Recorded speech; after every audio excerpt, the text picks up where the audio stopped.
Let's explore how you can build equity. Hey, welcome back to Joanne Race. So in the previous video, I was all about we need ownership, we need to own the spaces, equity. This is African diasporas. We have to find ways to connect back to the continent. It's not that you should just leave everything you're doing, the life you've built here, and then go back there. If you can do that, great. But if you can't, you have so much opportunities to be connected to the continent. And what I specifically mean is, one, you can actually find entrepreneurs doing stuff that you like, stuff that you're interested in. And this is one entry point into reconnecting back to your roots. And when I talk about ownership, it's not only for African diasporas. I mean, this is for Africans in the continent. So if you live in Nigeria, if your base is in Nigeria, this is for you. If you're African descent, living in another African country, this is for you. Let's explore how you can build equity, how you can own the spaces. This is what spaces means. Now, we're talking about economic space. We're talking about your social space. We're talking about the cultural space. When you look at all these different spaces, they all tie back to the well-being of a country, the well-being of a community, of people. Before I go into exploring two major ways that you could actually start reclaiming spaces, especially in the economic space, this is a disclaimer. This is not a financial advice. I'm not a financial advisor.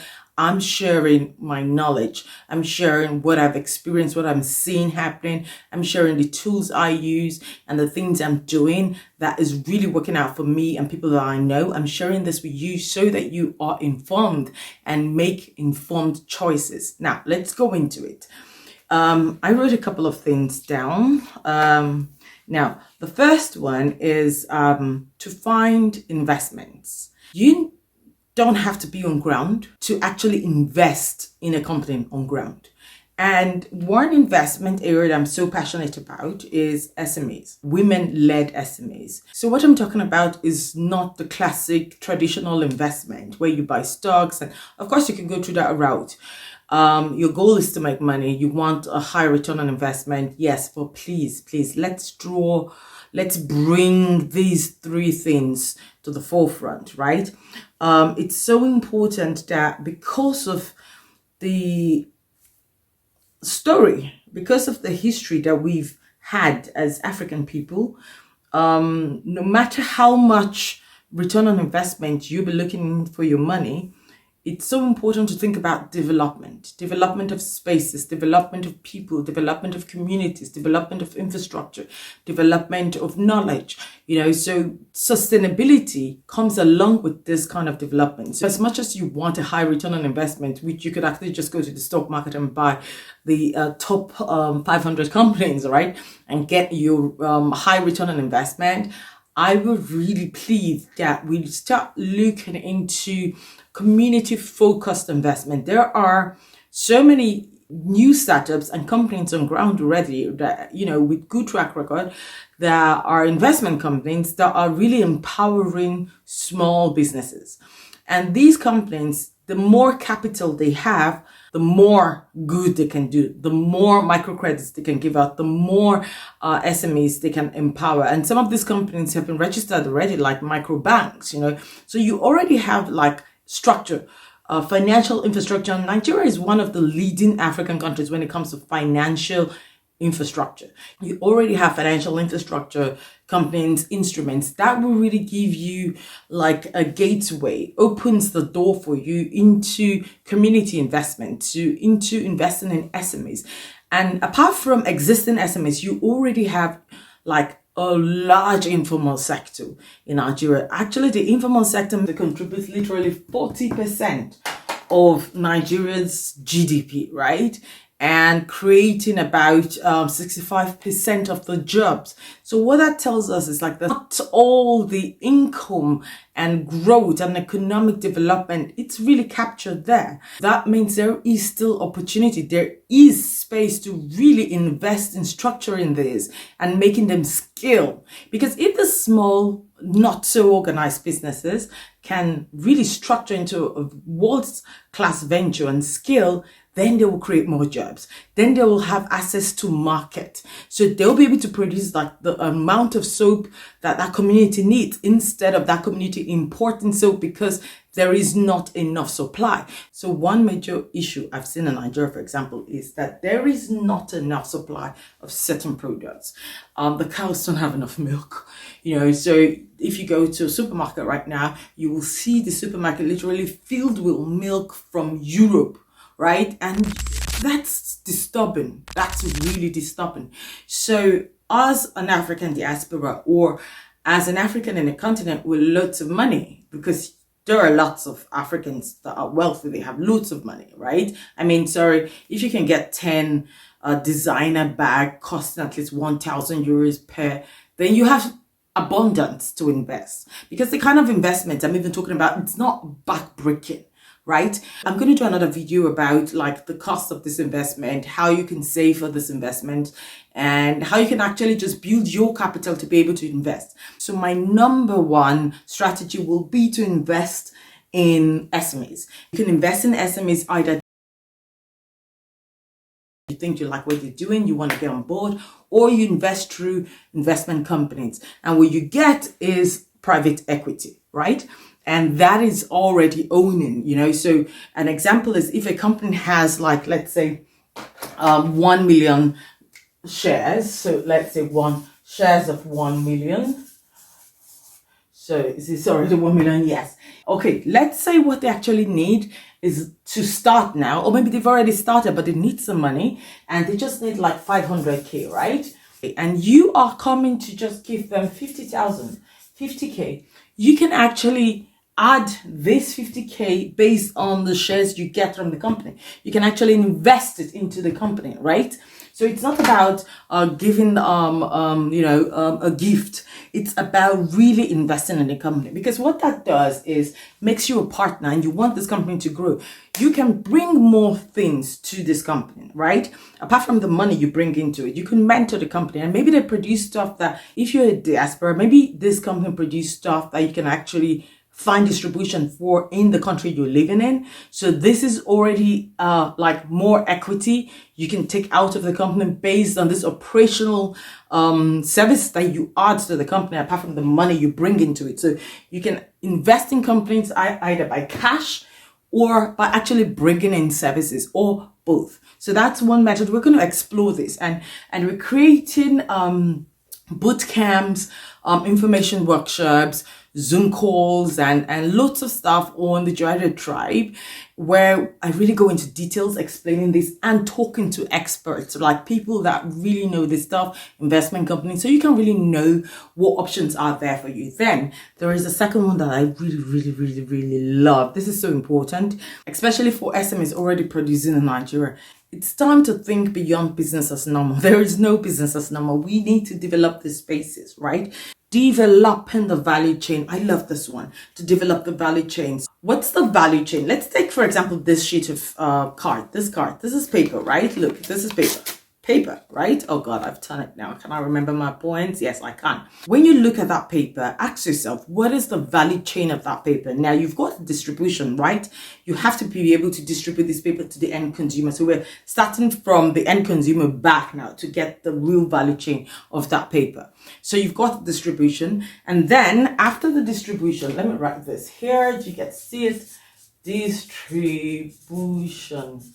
So after the distribution, oh, sorry, what was that supposed to be? Okay, production. So this is a P, this is a PPP. Okay, I have designed it very well. So not after, before the distribution, you have the production, right? The production leads to the distribution, right? The production leads to the distribution. And then before that, you need to have the raw materials, right? Raw materials. Now, ignore my writing. I think I'm just going to put this on the screen. Maybe you can see it. So you have the distribution, you have the production, and you have the raw materials. Now, between this, you have, of course, so many, from production to distribution, logistics and all these things, promotion and all this. Yes, but these are just the micro parts that maybe we'll get into in another video. But for the sake of this video of equity ownership, now you have the paper, distribution, production, raw materials. Can you own the distribution? Now, think about it. Most of the biggest companies in the world are distribution companies, logistic distribution companies. What do you think Netflix is? What do you think Amazon is? Some of them are distributing tangible goods, right? That you can touch. You order something from Amazon or Jumia and you get it, right? Some of them are distributing services or intangible goods, like the films you're watching and all the stuff, you know. So they've created our platform to distribute to you. Can you own this in whatever space that you are into now? So maybe you are in a country, one of the Western countries, that the regulations are so tight, it's so hard. Also, I know doing business in many African countries, especially in Nigeria, it's not easy, but that's why you have people on ground, right? But some of these countries, they do not have this very tightened infrastructural policies that are implemented, right? So you still have an opportunity to be part of designing the space, designing this ecosystem. So can you own the distribution? If you can, then go further down and think, can you own the production? Now, those that produce, that own the production, often want to own the distribution. It's just to their advantage. We have to learn from how the system works so that we can use it to our advantage in Africa. Now, the raw materials, this is the part I love most. Raw materials, you know, when you talk about paper, what is the raw material for this? This is wood. Now, this is time to think about owning a forest with woods, but this is a long-term thought process, long-term investment. And so many of us are like, no, whoa, I want to be able to enjoy the return on investment in my lifetime. But let's think about it. Most of the places now that are really good, that we say we like their system, the economic system and all this, these are things that were not built in this generation. These are generational wealth. We can argue about so many other things around that, right? What are the circumstances of building generational wealth? But let's just take that principle of long-term investment, long-term thought, thinking about the next generation. So apart from wood, you might have all the raw materials that you might need. But if it's not paper, it could be something else. It could be fashion, raw materials for the fashion, the fabrics, for example. You can go further down to think about how the fabric's made and all this stuff. If you think about the things you retail and you start thinking about the production and then the materials for it, and then your thought is, how do I own that? And one thing I want to really encourage us to start looking into is not to think, you know, individualistic, think more of in terms of community, right? You must not be the only one to own the raw materials. You can be a cooperative, you can be groups of people. And this also goes for the creative industry, right? So I've seen that there is lots of challenges about getting equipment for photography, for content creation, for so many things. You could literally come together as a group and get some of this major equipment, but that means we have to organize. So we're still going to start going back to some of the key core issues that we face. We need to be ready to organize ourselves. You know, we need to be ready to go back to our values as Africans, this community kind of thinking, because that's exactly what we can bring into business and make us succeed, even if we do not have that start advantage that the Western world has now. So these are the two areas: investing in SMEs, either directly or through investment companies, and looking into the value chain of how can you invest to own value chains. What's important is that you get to know what you like.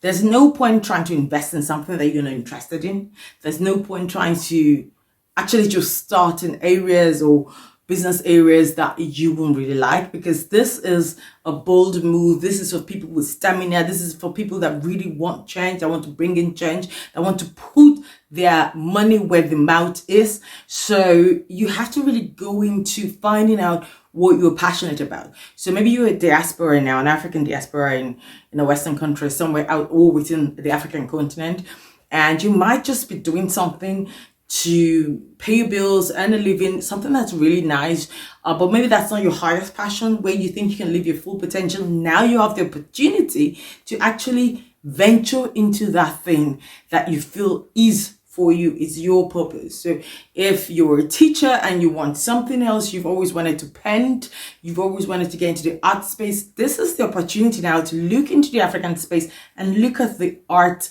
market system. How can you get involved in that system?